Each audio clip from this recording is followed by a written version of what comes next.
Hi guys, today I have a really exciting update for you. This is for my project pan pour or pan those eyeshadows.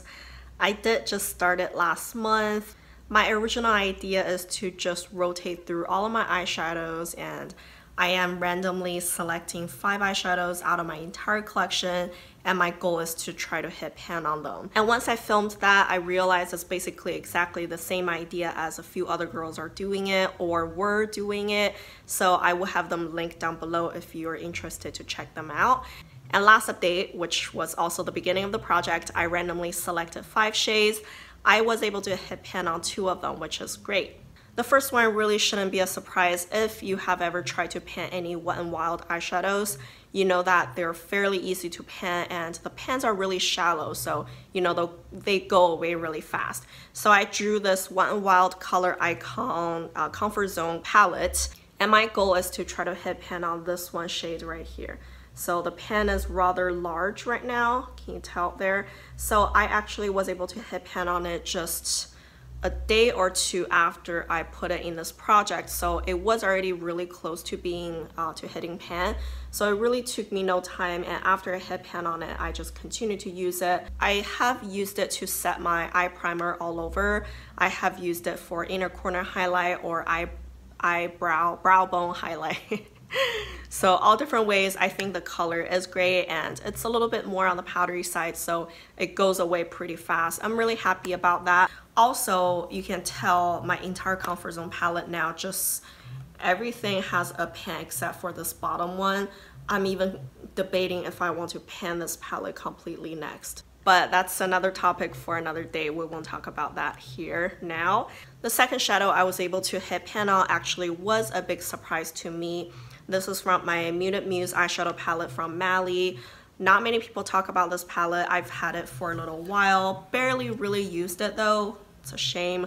But I drew the shade Fancy right down here, and you can see that right now I have a really decent sized pan too. It really surprised me because this shade was pretty deep, but this shadow is really powdery, so it went away really fast. It has a lot of kick up. Granted, I didn't use this palette a whole lot ever since I owned it, but I just didn't remember it being this powdery, so it surprised me quite a bit.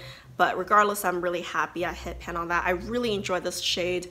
I use it in my outer V, and I think it just provides the depth that I wanted without being too smoky and too deep, and it's just the perfect amount. So yeah, I fairly enjoyed that, and I'm happy I hit pan on that too.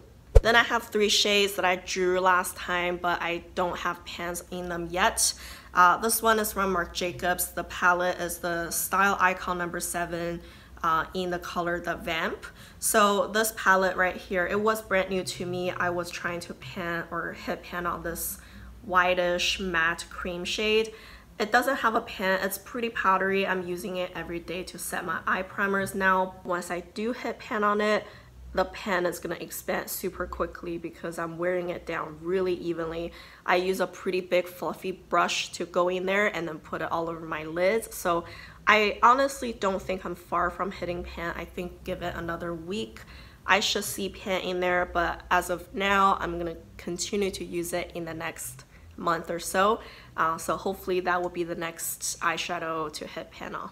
The 4th shade that I have is from my Gwen Stefani palette. This one was also a brand new palette for me. I never really used any shading here. And the color I drew this time is this gold shade in the color. It's called 1987. So you can see it's down here. I use it basically every day all over my lid or as a lid shade. This is also what I have on my face today. I feel it's really yellow. The gold is really yellow toned, but it's okay. Like, I make it work. I think I like how it looks on my eyes. I especially like combining it with some sort of purple or plumish color. I think it just provides some level of contrast and it looked pretty. I think you can see that now I do have a dip. Maybe on the side you can tell. This one, the pan looks pretty deep. I don't know. I've never tried to pan one of those before, so I really have no idea how deep the pans are. I know I'm making a dip. I know I'm enjoying it, so I don't mind continue using it really. So We'll see how that goes. If I hit pan on it next month, it'll be great. If not, I'm not bored by it by any means, so I will just continue to use it. The very last color was what gave me the most trouble in the last month. This one is from Huda Beauty Gemstone Obsessions palette. And all those colors in here are really colorful, really bright, and I drew this one, this bottom corner shade. So it looks like a cobalt blue in here, but on my eyes it leans a lot more purple. It looks more so like that on my eyes. And I do notice that if I wet my brush or if I put it over a cream eyeshadow base, it shows up a lot better, or even if I use my fingertips.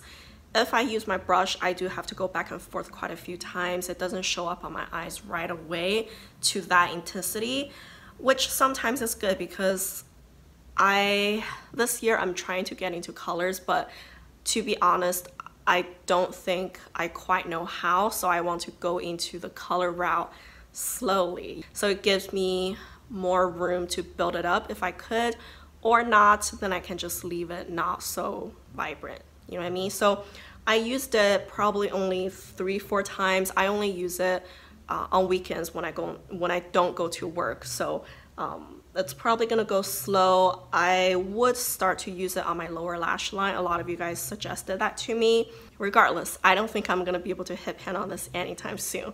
It probably would stick around for quite a while.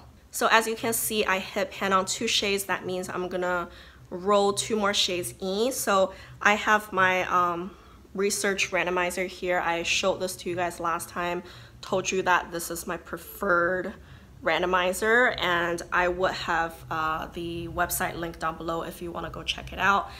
But also something I did change is that I reorganized my Excel sheet a little bit. I pulled out all of the eyeshadows that already have pan on them because I'm not going to draw those shades, obviously, right? Also, just 2 days ago, I bought 2 palettes. I bought the Lorac Pro Mega 4 and I bought a smaller 5 pan shadow from Urban Decay. So my number changed a bit. Right now, I have 299 eyeshadows without pans. So that's what we're gonna draw from. So I'm gonna put all the information in. All right, here we go. Let's randomize. I don't think you can read it, so this is number 30 and 226. Also, I sorted all of my eyeshadows from the smallest pan, like it has the least grams per pan, to the biggest. So 30 probably means it's a really small pan, somewhere around like half a gram, and 226 is on the larger end, so it's probably gonna be like 1.5 grams. Let me go fish those 2 out and see what they are. All right, I'm back. So this is fun. Number 30, like I said, is a smaller pan, and it actually came from the palette that I just bought, literally. Like I said, I just bought it 2 days ago, Lorac Mega 4. I got it from Nordstrom Rack. It's $25. I thought it was a good deal. And also, like I said, I want to slowly dip into color this year. This one is a colorful palette, and I still have this just taken out of it. I haven't even swatched it yet since I got it, and I feel this palette is colorful, but not like super intensely colorful. They're softer, dustier, muted colors, you know? So anyways, the color I drew is right down here, Silver Fox. So I'll give you a swatch. It actually has a little bit of a purple tone in there. That's very different than what I had envisioned compared to the pan. Because in the pan and the name Silver Fox, I thought it would be something very silver, but it's quite warm. I like that shade. I think it looks really pretty.